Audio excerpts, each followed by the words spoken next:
ঘর নয়, ফেরত চাই টাকা। এই স্লোগানকে সামনে রেখেই ক্ষোভে ফেটে পড়লেন সাধারণ মানুষ। বহুদিন ধরে সরকারি আবাস প্রকল্পে ঘর পাওয়ার আশায় অপেক্ষা করছিলেন তারা।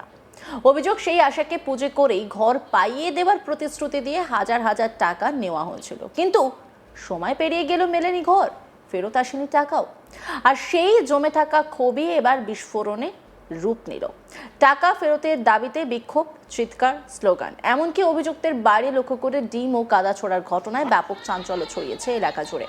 গ্রামবাসীদের একটাই দাবি, প্রতিশ্রুতি ঘর না মিললে অন্তত তাদের কষ্টের টাকা ফেরত দিতে হবে। উত্তর দিনাজপুর জেলার রায়গঞ্জের তুষলিপাড়া এলাকায় এই ঘটনাকে কেন্দ্র করে তীব্র উত্তেজনার সৃষ্টি হয়েছে। অভিযোগের তের প্রাক্তন তৃণমূল নেত্রী পুষ্পা মজুমদারের দিকে। স্থানীয় বাসিন্দাদের দাবি, প্রধানমন্ত্রী আবাস যোজনার ঘর পাইয়ে দেওয়ার আশ্বাস দিয়ে ভোটের আগে এলাকার বহু দরিদ্র পরিবারের কাছ থেকে 20,000 থেকে 30,000 টাকা পর্যন্ত নেওয়া হয়েছিল। অনেকেই ধার দেনা করে, আবার কেউ কেউ সম্পত্তি বিক্রি করেও সেই টাকা জোগাড় করেছিলেন। অভিযোগকারীদের বক্তব্য, টাকা দেওয়ার সময় তাদের আশ্বাস দেওয়া হয়েছিল যে খুব দ্রুত সরকারি আবাস প্রকল্পের সুবিধা মিলবে, কিন্তু দীর্ঘ সময় কেটে যাওয়ার পরও তাদের কারো নামে ঘর বরাদ্দ হয়নি। শুধু তাই নয়, বারবার যোগাযোগ করেও টাকাও ফেরত পাননি বলে অভিযোগ। ফলে ক্ষোভ বাড়তে বাড়তে একসময় বিস্ফোরণের আকার নেয়।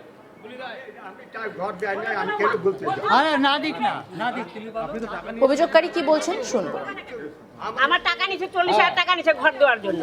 ঘর তো দিল না, ঘর দিচ্ছে ওরকমই। এ খাইছে টাকা, পৌরসভা থেকে টাকা পাই নাই, ঘর আদা হয়ে আছে। আমরা লোন উঠাই ঘর কমপ্লিট করছি, এখন বলছে লোন উঠাই ঘর কমপ্লিট করছে, টাকা দিব না। এটা কোনো কথা হলো? আর আমরা গরিব মানুষ, আমরা কাজ করে খাই, বিড়ি বান্ধা খাই। 40,000 টাকা দিছি। কতদিন আগে নিয়েছিলেন? কতদিন? মনে করেন 7 বছর, যতদিন থেকে ও দাঁড়াইছে তখন থেকে। কে পুষ্পা মজুমদার? পুষ্পা মজুমদার নেয় না, ওর ড্রাইভারটার হাতে টাকা দিচ্ছে। টাকা দিয়েছে? হ্যাঁ, ওর বাড়িতে দিছি টাকা। হ্যাঁ, লিটনের হাতে টাকা দিছি, ওর ড্রাইভারটা ওর হাতে দিছি। আজকে কি করলেন? আজকে ওই যে হামলা করলাম, সবাই মিলে দেখি কি করে। আজকে এসেছিলেন, দেখা করতে এসেছিলেন? না, দেখা করতে পারিনি। কেন দেখা করতে পারলেন না? ও বলে নাই, বলে বাড়িতে কলকাতা ভেঙে গেছে, বলছে কলকাতা ভেঙে গেছে। আপনারা কি এর আগেও কি টাকা চাইতে আসছিলেন? না, এর আগে আসি নাই। যেটা আসে না সেটা বলবো না, আজকেই আসছি। তো এখন তো দেখা পেলাম না, কাদের বোটা বললো যে কলকাতা চলে গেছে। মানে এই যে সরকার পরিবর্তন হয়েছে, আপনারা কোথাও গিয়ে ভরসা পাচ্ছেন? যে ভরসা তো এখন সরকারের উপরে করতেছি, দেখি সরকার কি করে আমাদেরকে। সরকার যদি আমাদের উপরে ভরসা করে, তাহলে আবার দ্বিতীয়বার আবার ভোট পাবে, আমাদের টাকাগুলো যদি পাওয়াই দেয়। সোমবার সকালে বহু গ্রামবাসী একত্রিত হয়ে অভিযুক্ত প্রাক্তন নেত্রীর বাড়ির সামনে বিক্ষোভ দেখাতে শুরু করেন। তাদের হাতে ছিল বিভিন্ন প্ল্যাকার্ড। বিক্ষোভকারীদের দাবি, সাধারণ মানুষের অসহায়তার সুযোগ নিয়ে সরকারি প্রকল্পের নাম ভাঙিয়ে টাকা আদায় করা হয়েছে। ঘর না পেলে অন্তত তাদের দেওয়া অর্থ ফেরত দিতে হবে। পরিস্থিতি উত্তপ্ত হয়ে উঠলে কিছু বিক্ষুব্ধ ব্যক্তি বাড়ির সামনে ডিম ও কাদা ছুঁড়েও প্রতিবাদ জানান।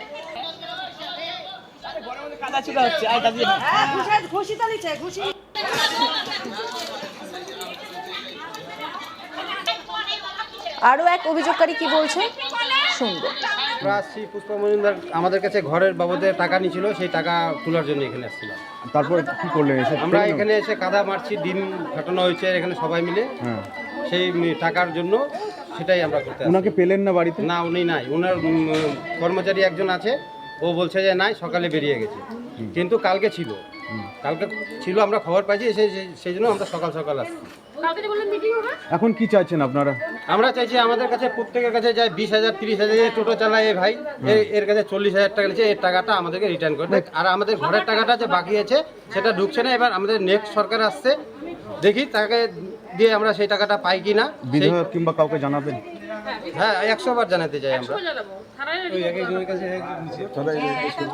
যদি নেই টাকা না দেয়, তাহলে আমরা সবাই মিলে থানায় যাই। বিক্ষোভে অংশ নেওয়া কয়েকজন গ্রামবাসী জানান, কেউ 20,000, কেউ 25,000, আবার কেউ 30,000 টাকা পর্যন্ত দিয়েছিলেন। বছরের পর বছর অপেক্ষার পরও কোনো সুফল না মেলায় তাদের মধ্যে প্রবল হতাশা ও ক্ষোভ তৈরি হয়েছে। তাদের বক্তব্য, টাকা ফেরত না পাওয়া পর্যন্ত তারা আন্দোলন চালিয়ে যাবেন। আর এক অভিযোগকারী উষা চৌহান, তিনি কি বলছেন শুনবো।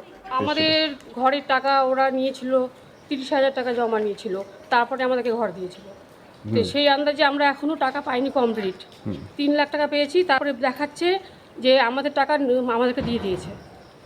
মানে আগে 30,000 টাকা তো খেয়ে নিয়েছে, তারপরে যে আমি আরও 65,000 টাকা পাবো, সেই টাকাটা আমি পাইনি। ইনকোয়ারি বাড়িতে আসছিল, ইনকোয়ারি আসার পরে দেখছে যে টাকা আপনাদের পেমেন্ট করে দিয়েছে। হুম। এইটা হলো কথা।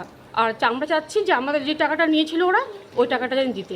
কতজন আছেন আপনাদের? আমাদের 80 জন না টোটাল, 80 থেকে 80 জন আছি আমরা। কত নম্বর ওয়ার্ড কারো আপনাদের? কাছে 50, কারো কাছে 30, কারো কাছে 20, কারো কাছে 40। কি বলেছিল টাকা নিয়ে, কি বলেছিল? বলেছিল যদি আমাদেরকে টাকা যদি না দাও তাহলে আমরা ঘর দিব না। তবে সমস্ত অভিযোগ অস্বীকার করেছেন অভিযুক্ত প্রাক্তন নেত্রী। তার দাবি তিনি কারো কাছ থেকে জোর করে টাকা নেননি এবং অভিযোগের অনেকটাই রাজনৈতিক উদ্দেশ্য প্রণোদিত। এ নিয়ে একটি রিপোর্ট তুলে ধরেছেন আমার কালিক, দেখব। রাজ্যে পালা বদলের পর রাজ্যের বিভিন্ন জায়গায় আমরা দেখছি যে সমস্ত তৃণমূল নেতারা বিভিন্ন সাধারণ মানুষদের কাছ থেকে কখনো চাকরি দেওয়ার নাম করে, কখনো বা ঘর পাইয়ে দেওয়ার নাম করে কাটমানি নিয়েছেন বিভিন্ন সময়, অথচ সেই ঘর তারা পাননি বা চাকরিও তারা পাননি। এমন গ্রামবাসীরা কিন্তু রাজ্যের বিভিন্ন কোনায় কোনায় কিন্তু এখন ফেটে পড়েছে সেই পূর্বতন তৃণমূল সরকারের আমলে সেই সমস্ত তৃণমূল নেতাদের উপর। আমরা দেখছি তারই জের কিন্তু আছড়ে পড়ল উত্তর দিনাজপুর জেলার রায়গঞ্জে। এখানে একজন প্রভাবশালী তৃণমূল নেত্রী তথা সেই একজন কাউন্সিলর, তার বাড়ির সামনে কিন্তু সেই গ্রামবাসীরা কিন্তু তারা চড়া হয় এবং তাদের একটাই বক্তব্য, তাদেরকে ঘর পাইয়ে দেওয়ার নাম করে ভোটের আগে কারো কাছ থেকে 30,000 টাকা, কারো কাছ থেকে 40,000 টাকা, এরকম করে বহু মানুষের কাছ থেকে কিন্তু তারা টাকা নিয়েছে, অথচ কিন্তু ঘর কিন্তু তারা দিতে পারেনি। আজ তারা যখন টাকা চেতে যায় তখন কিন্তু তাদেরকে কিন্তু সেই টাকা দিতে তারা অস্বীকার করে।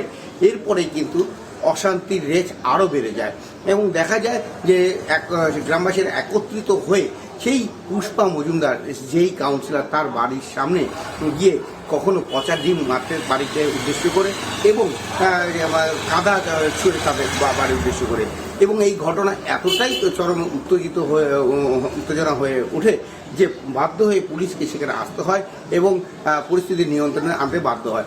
এবং দেখা যায় যে এই ঘটনার পরবর্তীতে এই রেস কোন দিকে যাবে সেটা কিন্তু এখন দেখার বিষয়। এবং এদিকে সেই গ্রামবাসীরা বক্তব্য যে যদি তাদের টাকা যদি না পায় তারা, তাহলে কিন্তু আগামী দিনে তারা আরও বৃহত্তর আন্দোলনের পথে পা বাড়াবে।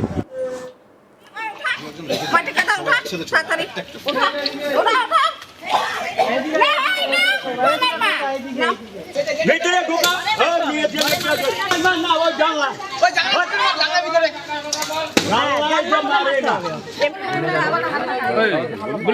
আমি চাই ঘর দেয় না, আমি কেন বলতে না দিক না, না দিক। আপনি তো টাকা নিয়েছেন আপনার কাছে। আমার নোটে না, আমাকে ও ধারে ধারে না জানে।